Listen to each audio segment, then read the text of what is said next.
Well, I don't know what to face. Okay, thank you so much, colleagues, for coming for the Premier's visit here. The Premier will just give an overview of his visit, and then thereafter, if there are questions, then he will respond to those questions. He will just briefly on his visit. Premier. Well, I must thank the members of the media for overseeing the proceedings of trying to recover the bodies that had to be buried by the walls of the church that collapsed.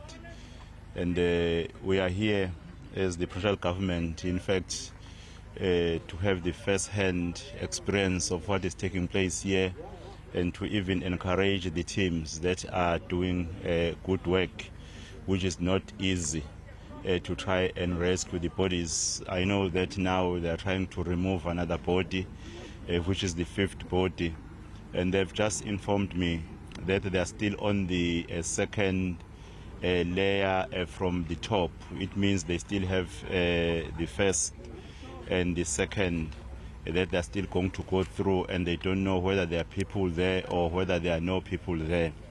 And we suspect that there may be more bodies, as they also have the same view.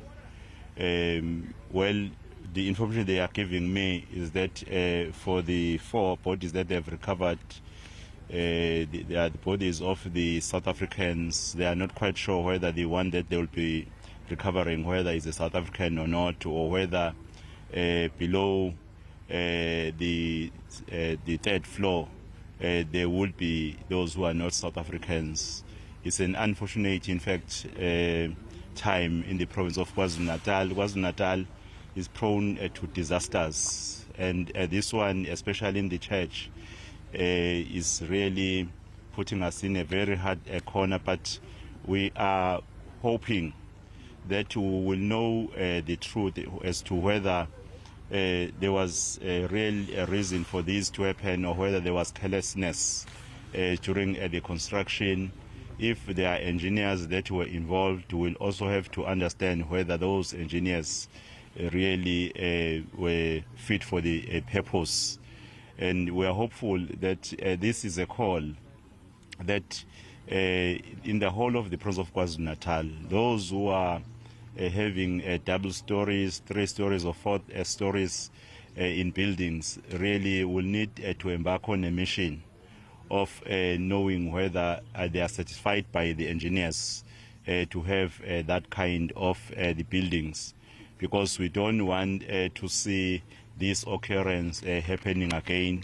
It's important that we try to prevent more of such occurrences in the province before we experience more. I will be also seeing the family so as to hear from them, to give also the support to the family that is owning the church, but at the same time to hear from them of whether, according to their view, are there any things that they may, of the view, that there are the factors which resulted to what actually is happening.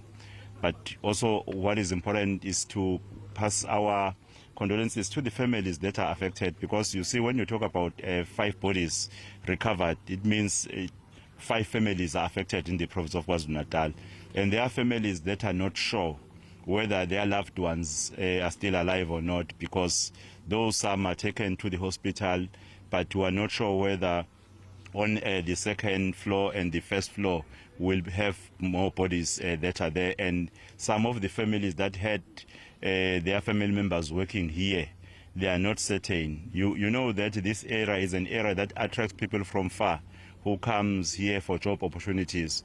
You may find that some of the people who are working here are not known by their families that are working here, and they are not aware that their members are affected here.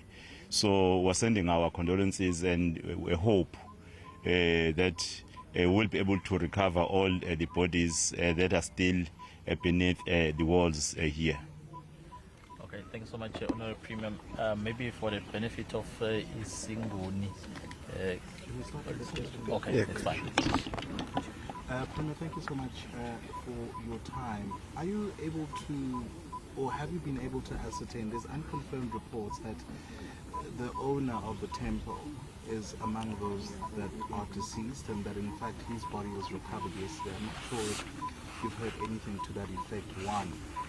Secondly, there's a number of investigations that have already been initiated, the Council for the Built Environment, eThekwini.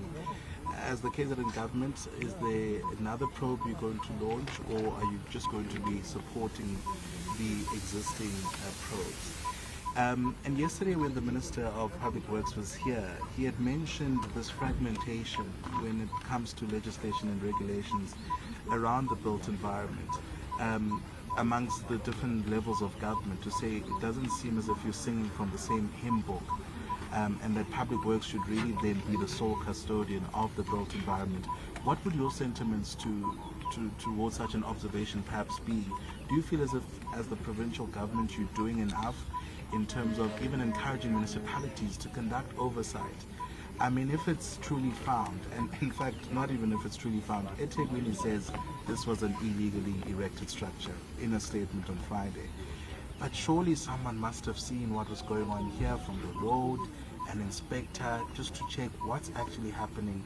Are the plans approved? So how do we bring together and create synergy in ensuring that we're not dealing with such instances?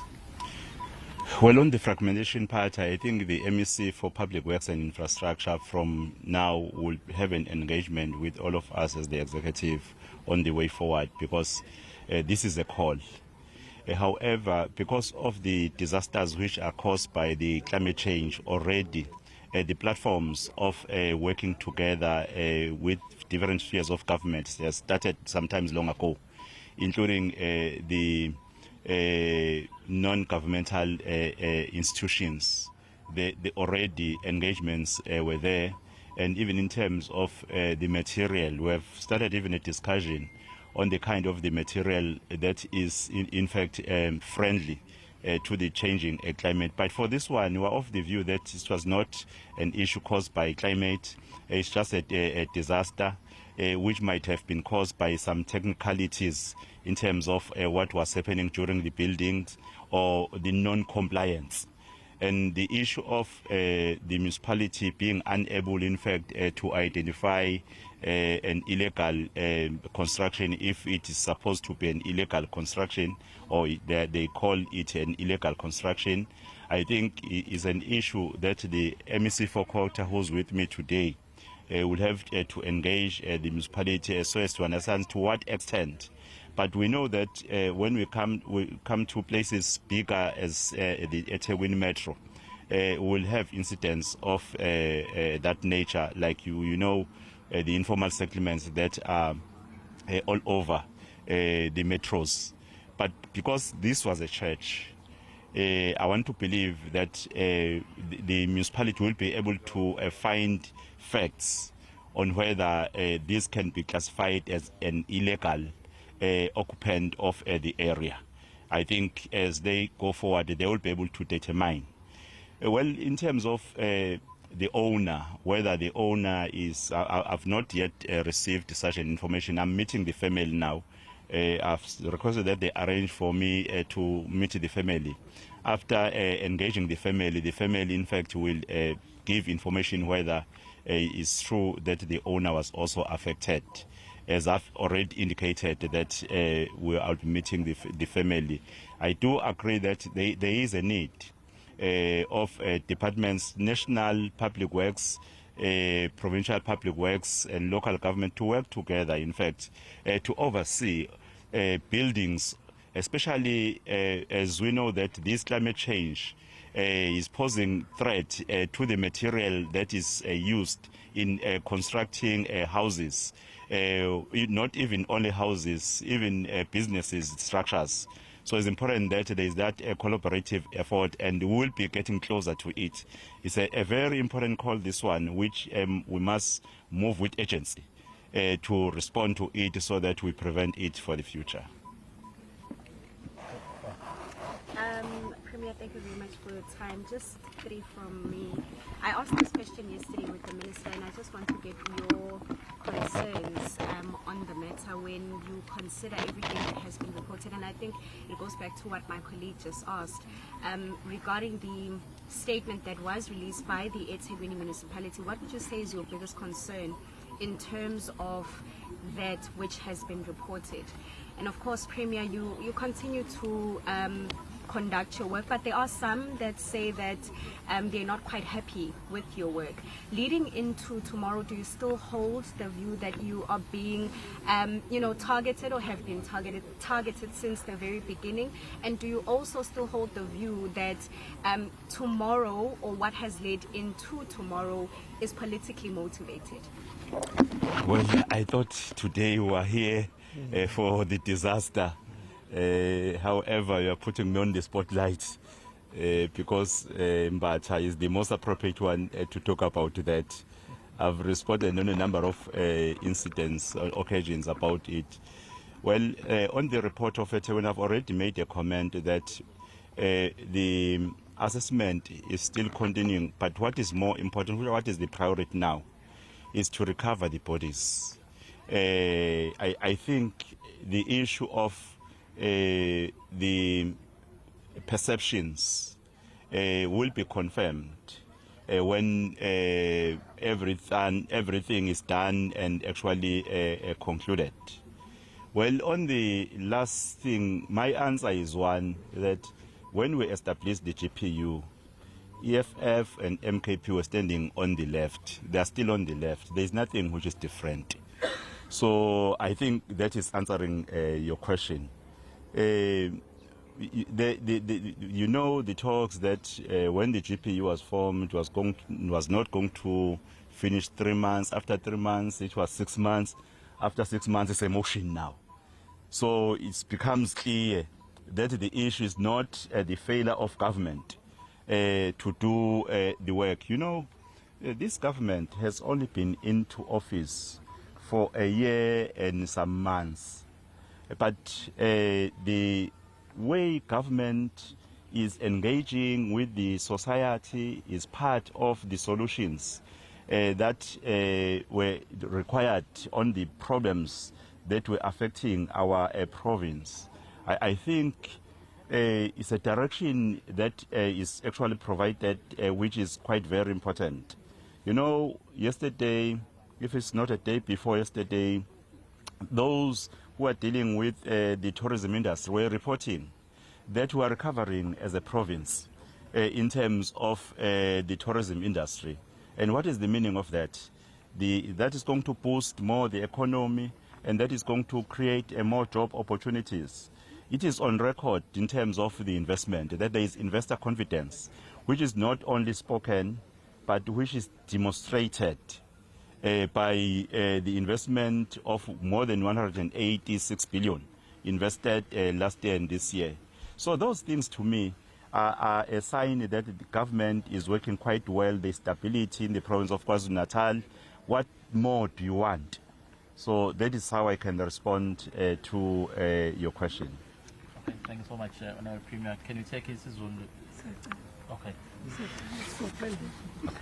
Well, namhlanje silapha noNgqongqoshe umfundisi uThelezi obekhona nezolo ngoba ngimcelile ukuthi akabe khona ngoba engakwazanga ukuthi ngifike izolo.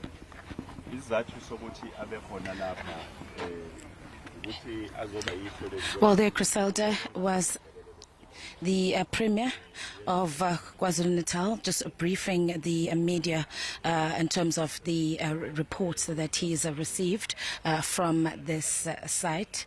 Not a lot really that the Premier has been able to share with us from what we got yesterday from the Minister of Public Works and Infrastructure, Dean McPherson, all basically saying that for now the focus is on the recovery of the body, and of course the Premier also saying that that the teams, from the briefing that he received from the rescuers, is that they still at the moment have only been able to sort of lift the first layer, and so they still need to then go further down to ensure that there are no other people that may be trapped. Again, saying that it's unclear at this present moment whether or not there may be other people that might be trapped under this rubble. So once the fifth body has been removed, what will then happen is that the canines will then be brought in, and they will then move layer by layer. It's an operation that the rescue teams said is likely to take the next week or 2 weeks. And in terms of this investigation, the Premier again not sharing much with us. Suffice to say that there are the teams, this investigation, the main investigation that will be led by the Council for Built Environment, and of course then it will be supported by disaster management and the Department of Public Works here in the province of KwaZulu Natal, and also the National Department of Public Works. And so that is as much as the Premier was able to give to us with regards to this operation. He did, of course, also indicate that he is going to then speak to the families of the victims of this tragedy. I'm just trying to look just across this amount of debris here to see whether or not there is any movement there. All I see is a blue tarp and the rescuers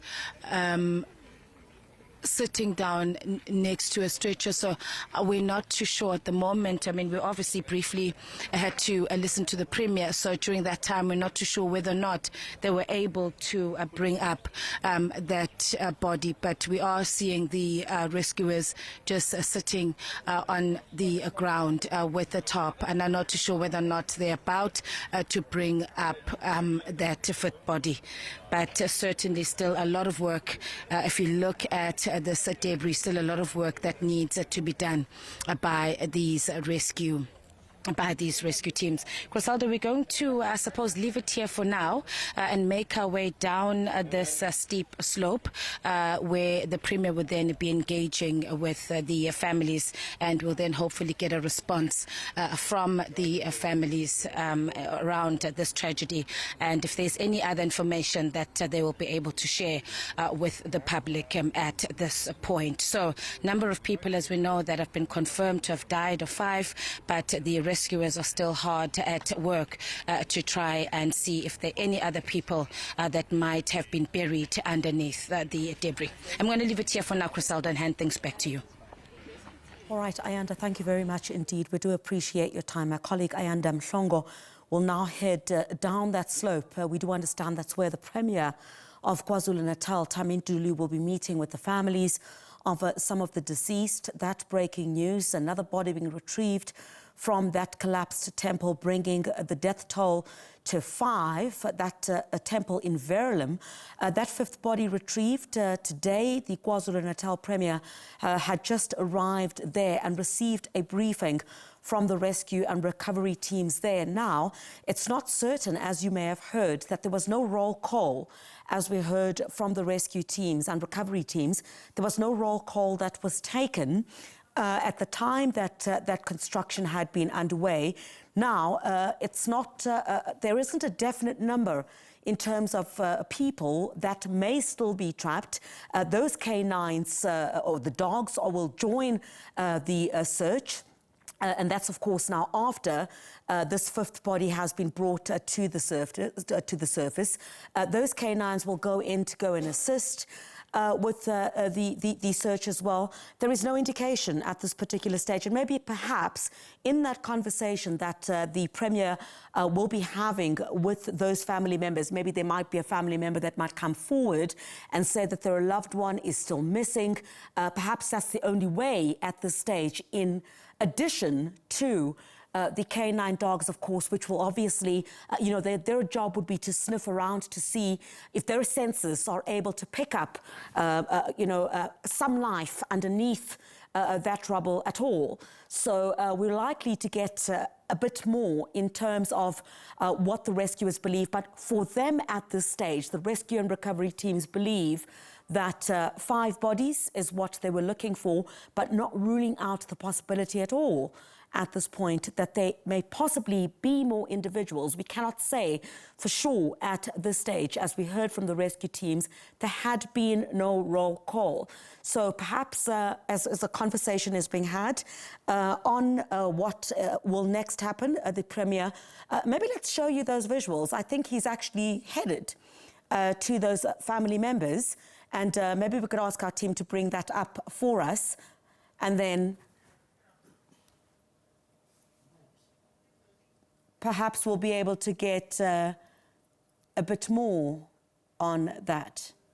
Let me just pause for a second. Perhaps there might be something we might hear there that looks to be possibly some of the people who might know what could have happened. Engage with you, Father.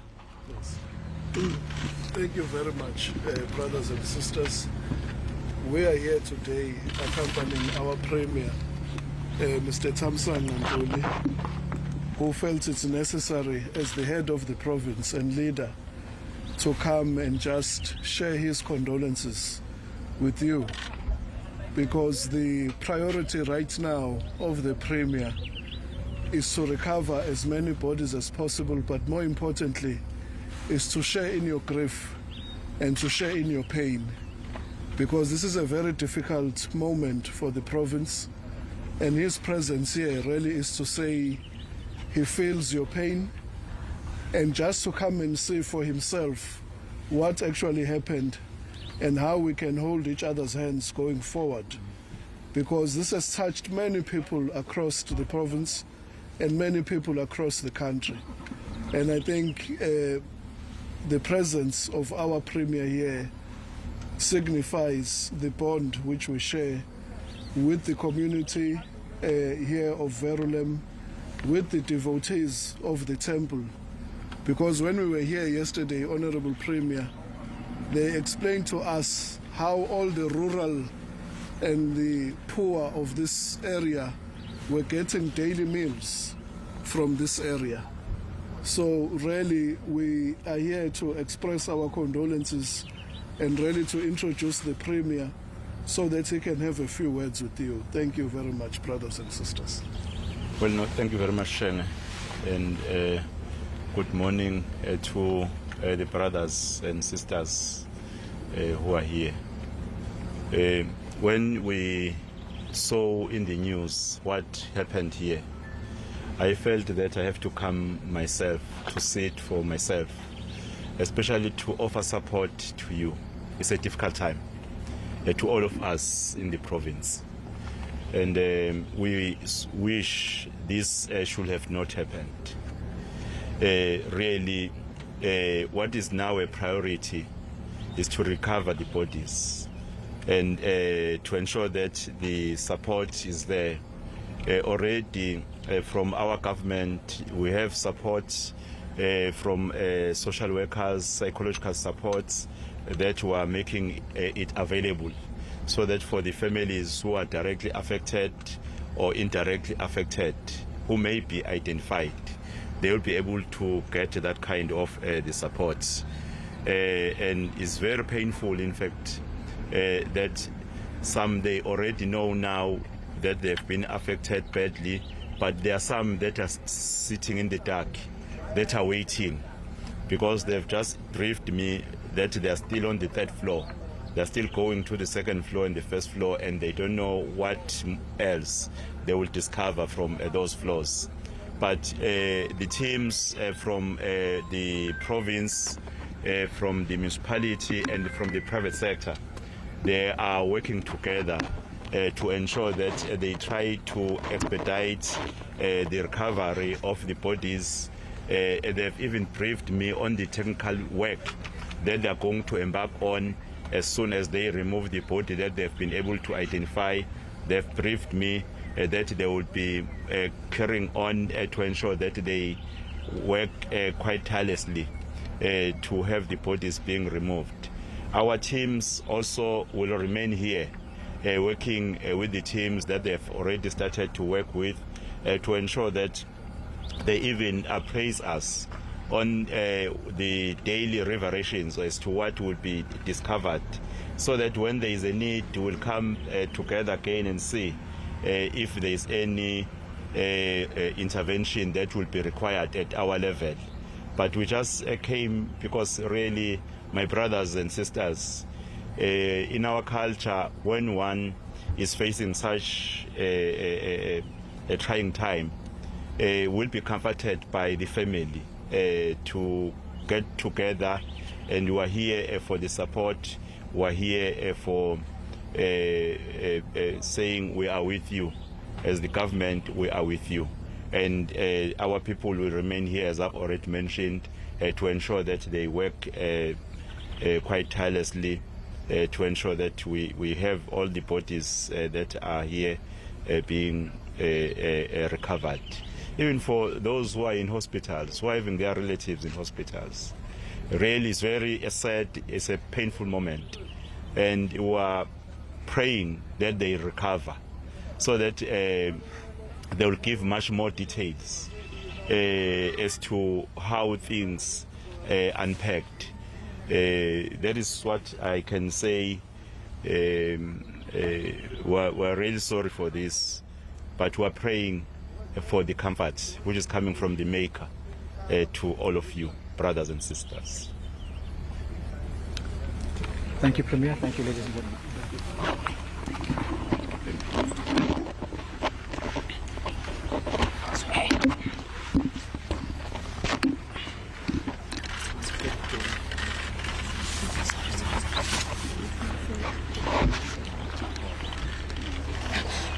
All right, the Premier meeting with the families, as he had indicated on his arrival, that once he gets a briefing from the rescue teams, he is then going to meet with the families. These families have been here since Friday, waiting as the rescue teams have been busy at the site recovering the bodies. A really, really difficult moment, you know, for these families. As we've been saying, Criselda, that behind this tragedy, there are faces, there are individuals, there are families, there are mothers, there are wives, there are children who were mostly dependent on these victims. These were people, of course, who were at work, who may have been breadwinners at home, and so really this is just a difficult time.